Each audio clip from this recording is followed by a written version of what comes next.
தமிழ் வாழ்க, தமிழர்கள் வாழ்க வளமுடன். போக்குவரத்து பொது ஆணையம் நடத்திய ஆய்வில் உரிமம் பெறாத பயணிகள் போக்குவரத்து விதிமீறல்களுக்காக 1349 பேர் கைது.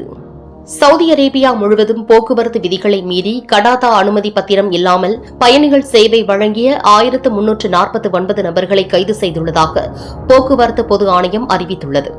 இந்த நடவடிக்கைகள் நவம்பர் 15 முதல் 21 வரை மேற்கொள்ளப்பட்டன. டிஜிஏ வெளியிட்ட தகவலின்படி 723 நபர்கள் பொதுவாக அல்முனாதா எனப்படும் அனுமதியில்லாத அழைப்பு செயல்பாடுகளில் ஈடுபட்டிருந்தனர். மேலும் 626 நபர்கள் தங்களது தனிப்பட்ட வாகனங்களில் சட்டவிரோதமாக பயணிகளை ஏற்றிச் சென்றபோது பிடிபட்டனர். அனைத்து மீறல்களுக்கும் வாகன பறிமுதல் மற்றும் நிதி அபராதங்கள் உள்ளிட்ட ஒழுங்கு நடவடிக்கைகள் எடுக்கப்பட்டதாக ஆணையம் தெரிவித்துள்ளது. டிஜிஏ மேலும் முனாதா மீறல் மீண்டும் நிகழ்ந்தால் 11,000 ரியால் வரை அபராதமும் 25 நாட்கள் வரை வாகன பறிமுதல் தண்டனையும் விதிக்கப்படும். அதேபோல் அனுமதி இல்லாத பயணிகள் போக்குவரத்து சேவையை வழங்குவது மீண்டும் நிகழ்ந்தால் 20,000 ரியால் வரை அபராதமும் 60 நாட்கள் வரை வாகன பறிமுதல் செய்யப்படும் என போக்குவரத்து பொது ஆணையம் தெரிவித்துள்ளது.